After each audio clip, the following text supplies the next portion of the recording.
Welcome back to the Fitness Edda. I am your host, Eric Castiglione, owner and head coach of Viking Athletics. And in this installment, we're going to be talking about 5 fitness contradictions. Excuse the buzz-clicky title. If you think about these, they're not really contradictions at all. But when people first hear them, they're like, well, that doesn't make any sense. So our goal for today is to talk about these topics, provide a little bit of context and explain them, and again, see how they apply to you. So the first contradiction, or seeming contradiction rather, you can be fit and have poor conditioning. Seems counterintuitive, but when we get into it, you'll see that they are not synonymous. Number 2, the more you exercise, the fewer calories you burn. We'll talk about what that means. Number 3, programming is not workouts. We'll talk about the difference. We've covered it previously. We'll get into it again. And then the last 2 are diet related. Number 4, when trying to gain weight, you want to eat as little as you can. And number 5, when trying to lose weight, you want to eat as much as you can. It seems counterintuitive. When we put it all into context, it'll make perfect sense. Number 1, you can be fit and still have poor conditioning. What do we mean when we say that you are physically fit? What are your markers of fitness? You have a high VO2 max. What is VO2 max? It is the maximum amount of oxygen your body can consume. So endurance athletes are known for having really high VO2 maxes. It means their body's very efficient with oxygen. That is typically a marker of fitness. You can increase your VO2 max over time. Your anaerobic threshold. How hard can you push while still maintaining aerobic ability? When you cross the anaerobic threshold, your body is no longer keeping up with the demands of oxygen. You're requiring more oxygen. I should say that's backwards. Your body requires more oxygen than you're able to intake, and so you start using anaerobic pathways, which mean without oxygen. The harder you can push and still maintain aerobic function, the more fit you are, which means, that means that your anaerobic threshold is higher. It's closer to your VO2 max. When you cross above the anaerobic threshold, that's when the longer you spend there, the more you're forced to slow down and recover.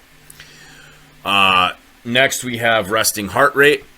That is, something, the more fit you are, the lower your heart rate goes when you're at rest. Typically, best time to check it is when you wake up in the morning. You can check it any time of day, but to measure your stress and fitness, first thing in the morning is a good way to go. HRV is heart rate variability. If you have any health trackers, Whoop factors that into your recovery score. Morpheus is another one that does HRV. I think Oura, the rings, have it. It's gotten a lot of attention in the trackable world, wearable world. And really what it is it's the distance between peaks in your heartbeat. And what it shows is how primed your body is to tolerate stress. So the higher my HRV, the more stress I'm able to handle that day. And if your HRV is chronically high, that means you are physically fit and you can tolerate stress well. Strength, that's pretty self-explanatory. How strong am I? How much weight can I lift? Power, how fast can I lift the heavy weights? Does it take me a long time to do it? Am I slow and strong? Can I call upon my strength quickly? Power is as much force as possible generated in as short amount of time as possible. And then joint mobility. Can I hit the positions that I need to hit and maintain control through those ranges of motion? So those are all measures of fitness. They are also highly important for your conditioning. The difference is that conditioning is your ability to use those fitness markers. So essentially, if you are physically fit, you have the capability to be very well conditioned. It's like, I have all the building blocks, I have the raw materials, can I put them to use? And that's the difference with conditioning. To meet the demands of the environment is part of the definition, and that is hugely important when it comes to differentiating the two. If you've ever competed in a sport, you may have people that excel in practice, they excel in the weight room, and then they just totally shit the bed during competition. And, from in the CrossFit space, I've encountered numerous people they seem like they would be awesome competitors. They do very well in all the class workouts. And then you put them in a competitive setting and they completely just bomb out. So what's going on? In order to be well conditioned, you need to have good energy systems development. We have 3. 2 are anaerobic, 1 is aerobic. So that goes back to your VO2 max and your anaerobic threshold. Actually it ties into a lot of those as well. HRV and resting heart rate can be improved through energy systems development as well. What is not improved through that is your movement capacity. And now strength and power can certainly make up for poor movement capacity. The stronger you are, generally, the more of a lighter movement you can handle.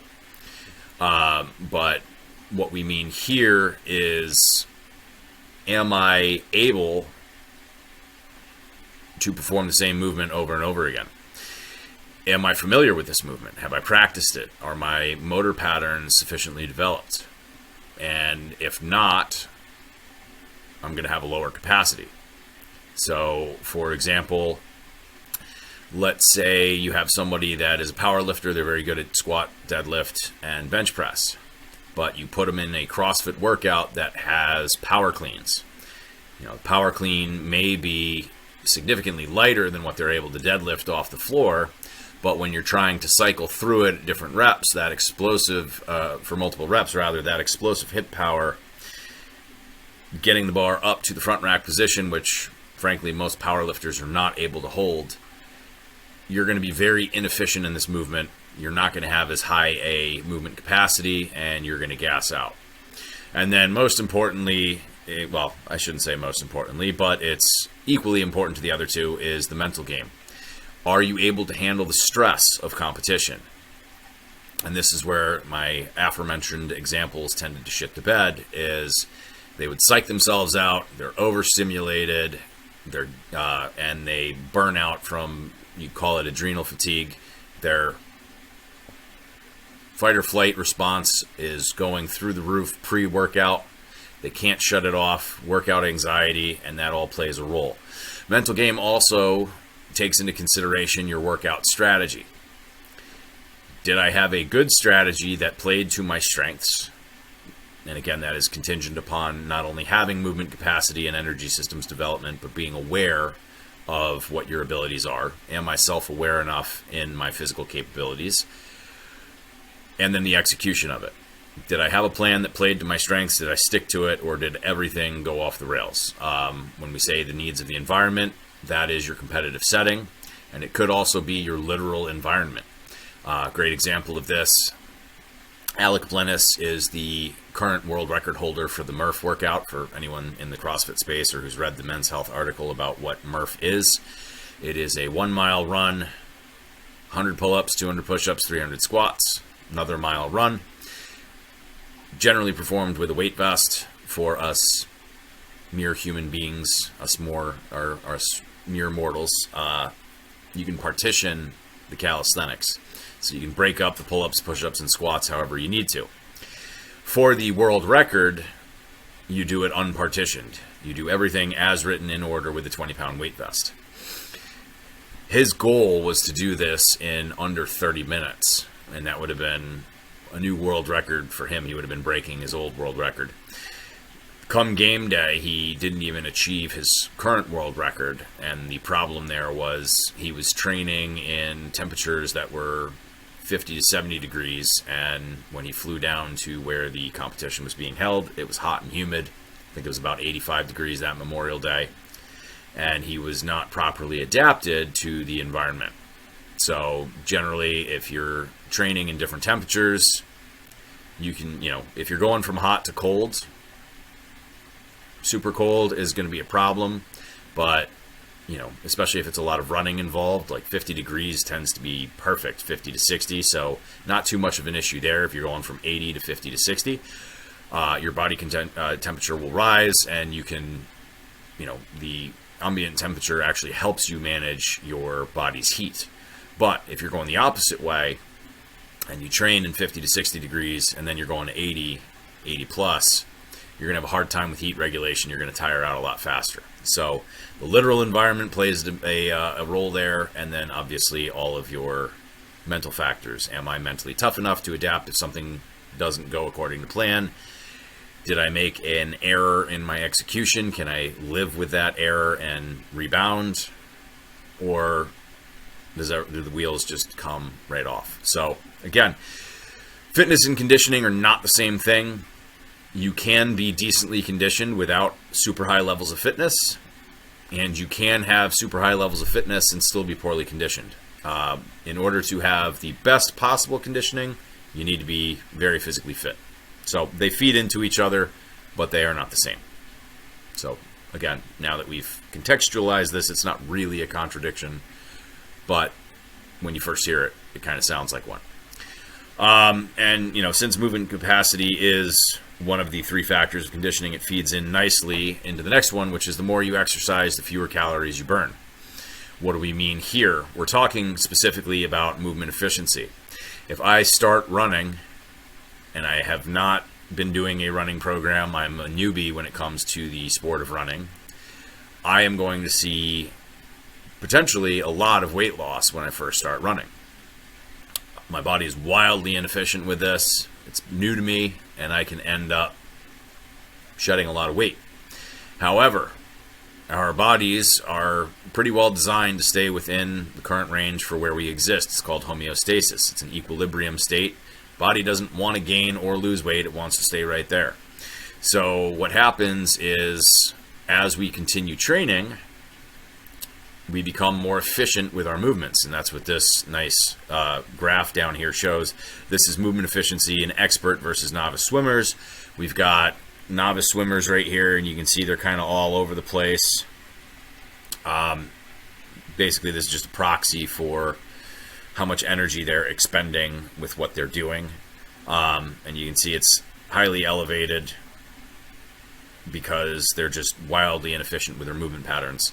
And as they become a lot better, this is a much tighter curve. You're expending a lot less energy to do the same work. And you'll see that in the CrossFit Games too. If you think about it, when the goal is to do as many repetitions as possible, I want to expend as little energy as possible on each repetition, because that's going to allow me to do more. So what happens is, as your body adapts to the training, which is our second point right here, you're more efficient moving, and you're going to burn fewer calories to do the same amount of work. So in order to continue making progress, this is where progressive overload comes in. Either I want to increase my range of motion, I want to add weight, I want to add more repetitions, and that's how I continue to force myself to adapt. That being said, even while you're doing that, you're never going to be burning as many calories through exercise as you did when you were just starting out. For this reason, I posted about this on social media. For me personally, and for the way that I coach and my training staff coaches, we don't like to use exercise as a calorie burner. We want to use it to build people up, whether you're building capacity in your running, whether you're building muscle mass or strength. If you think of it that way, then it really doesn't matter that you're burning fewer calories with more exercise. That's not to say that you cannot burn thousands of calories through exercise. Again, since we're looking at swimmers right here, Michael Phelps is a good example, and I think he did recently come out and acknowledge that him eating 10,000 calories a day was a bit of an exaggeration. But through his rigorous training schedule, he is easily burning 4,000 to 5,000 calories a day. Easily. So when you are a professional athlete and you're spending hours and hours and hours a day, yes, you're going to be burning tons and tons of calories. But for us mere mortals who are spending maybe an hour in the gym, and we're not even spending that entire hour training, the more you do it, the fewer calories you're going to see. So we go for the adaptations of I am stronger, I am fitter, I am better conditioned, rather than focusing on calorie burn. Next, and I've touched on this earlier, are you training or are you working out? Programming is not your workouts. So workouts are random. They're designed to burn calories, which, as we just covered, you're going to see less return over time. You're going for possibly a mental challenge. Am I doing something because it's challenging? And they're going to make you tired. So you'll be sweating, you'll be breathing hard, and they make you feel like you did something. That is not programming. Programming is, by definition, an organization imposed on your training. So it is comprised of training sessions rather than random workouts. We want you to be making progress over time, so it is progressive, whether that means we're going to be adding reps, adding weight, changing the movement to keep the same kind of stimulus so that you're not adapting. You know, one of the ways to combat movement efficiency as I get better and better at certain movement patterns is we change them. I'm really good at the back squat. I'm highly efficient. What happens if we do a front squat? What happens if we add chain resistance instead of just straight weight? What happens if we add band resistance instead of just straight weight? There are various ways. What if we add a tempo? What if we add a pause in the bottom? There are various ways to keep tweaking these movements so that you don't adapt to them as much. And again, with programming, the idea is it's goal-oriented and it's tailored to the individual. So I have to consider who I'm working with, what is their end goal, how do I structure their training in such a way that it's going to progress them towards that particular goal. A lot of people put together a collection of workouts and they're like, oh, this is our programming. No, you're just doing a collection of workouts. And I'm being rather pedantic here, but it is a topic that is hugely important to me, and it's kind of how I've differentiated myself from other CrossFit coaches in the last 12 years that I've been doing it. I think it's maddening when people are putting in a ton of effort and trying to make progress, and then they're stalling and they're not seeing anything, and they're frustrated and they don't understand why, and it's because they're just doing a collection of workouts. It's not an actual program. And again, I did another one, when are workouts okay? You know, if you're completely pressed for time and all you can do is like 10 to 20 minutes of something a day, doing a series of workouts is a great way to maintain your fitness. Doing an occasional workout that doesn't fit into your larger program for the mental challenge, I'm all for that. Whether it's, you know, doing a charity workout or just hopping into something that's not part of your program to do with friends, I'm all for that. But in general, we want to stick to the programming because that's what's going to give you the best bang for your buck.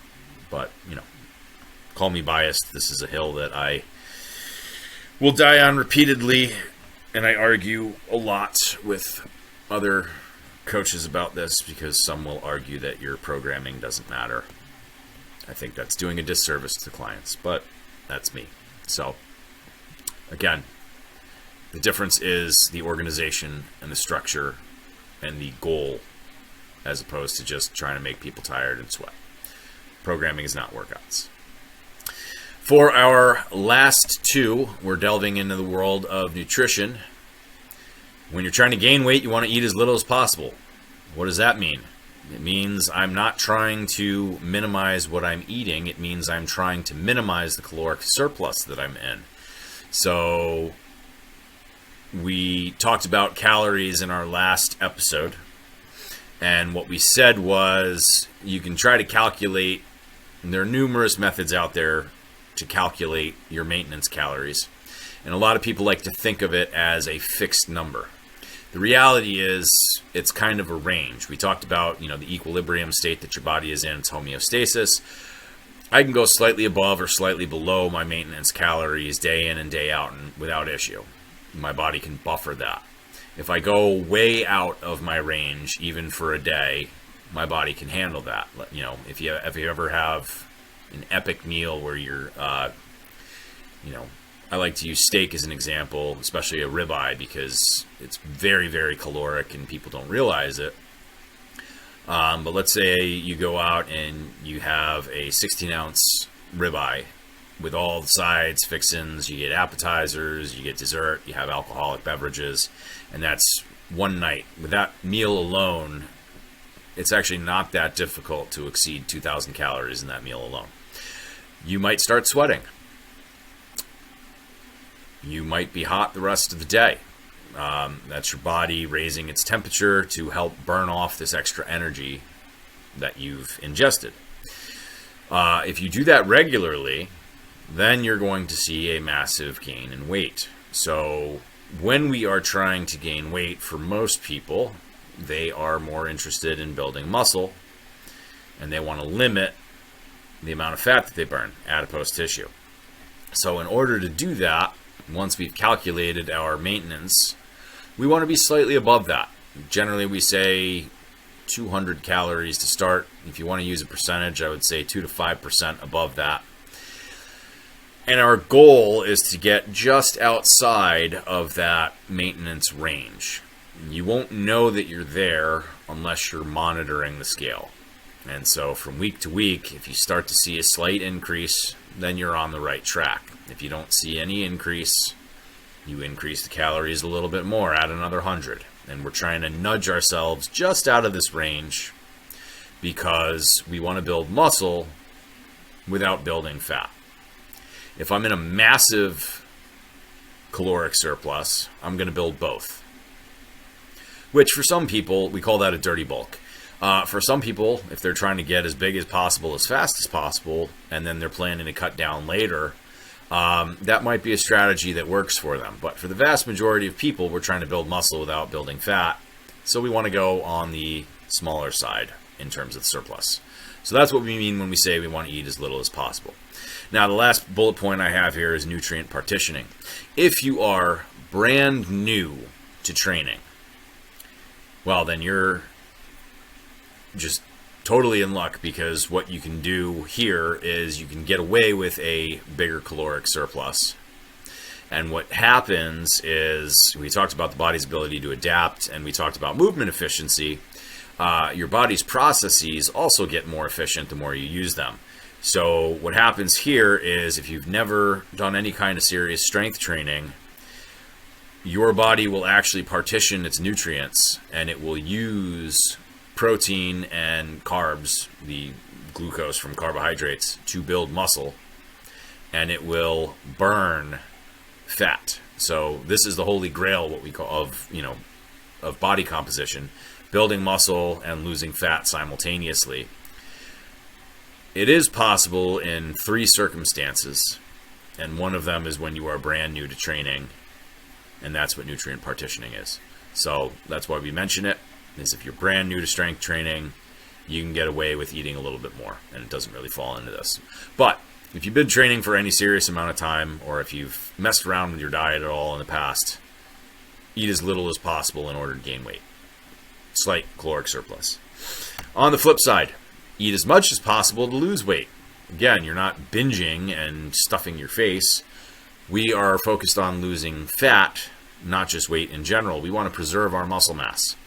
So in order to do that, we want to be in a very slight caloric deficit. So the exact opposite of what we just talked about. 2 to 5%, 200 to 500 calories in a deficit. And where does the idea of 500 calories come from? It's the theory that, well, it's not a theory, but a pound of body fat is equal to 3,500 calories. So the idea is, if I'm in a 500 calorie a day deficit, then every week I'm going to lose a pound of fat. Now, unfortunately, the reality is weight loss isn't that straightforward. Your body does not want to lose weight, and it has numerous defense mechanisms to prevent against this. Number one, you get hungry. So we want to be in a slight deficit in order to limit the hunger that we're feeling. And this is why Ozempic works, is, the new miracle weight loss drug. What it does is, it's a synthetic hormone that binds to your receptors, and it makes you feel full. So not only do you not have hunger, you actually feel full, and you're going to eat less. That's how that works. If you have strong enough willpower and you can just power through being hungry all the time, then this isn't an issue. But that's number one in terms of defense mechanisms. Number two is what we call metabolic adaptation, and this is simply where your basal metabolic rate slows down. So basal metabolic rate is how many calories you would burn if you laid in bed awake but not moving all day long. It's essentially the calories you burn in order to stay alive. Your body will reduce the number of calories that it burns. And, worst case, I used this example previously in another episode, it may start shutting down non-essential functions. And the example I use here is women that are in extreme caloric deficit will lose their ability to menstruate. They lose their periods because that is a non-essential function for survival. Again, that's an extreme example, but it can happen. So another defense mechanism is metabolic adaptation. And then the third one is that the processes by which your body stores energy as fat tissue improve. They become much more efficient. So your body is primed to store energy as fat. And so the problem with that is if you've been in a fat loss phase for a long time and you don't reverse diet out of it, you just go back to what you were doing, your metabolism is going to stay suppressed. So maybe you've dropped your maintenance calories at the end of this fat loss phase by, 700, and now your body is primed to store fat. So if you go back to what you were doing before you started losing weight, you are primed to build that fat right back. And now your metabolism is lower. So in order to lose that weight again, you have to go even lower than you did the first time. And there are ways around that. That's why we work with people from a nutrition standpoint. I'm not going to get into that today. That's definitely a topic for another time. Bottom line is, if you need help with nutrition, you've lost weight, you've gained it back, and now you can't seem to lose it again, come talk to us. That's what we're here for. That's why people work with nutrition coaches. There are strategies to help work around this. That's why we ask people their history of weight loss. But again, in order to avoid that adaptation as much as possible, we want to be in a very slight caloric deficit. We don't want to lose more than 10% of our body weight at any one time. You don't want to be in a deficit for more than generally 12 weeks at a time. You do 12 weeks of loss, 8 weeks of maintenance at that new level, 12 weeks of loss. That would be the ideal. It's a slow process, but it is the best way to avoid any kind of adaptation and to keep that weight off long term. For other people that are in a rush, there are ways to reverse diet out of a more extreme cut. But again, you kind of have to know what you're doing. That's why it helps to work with a coach.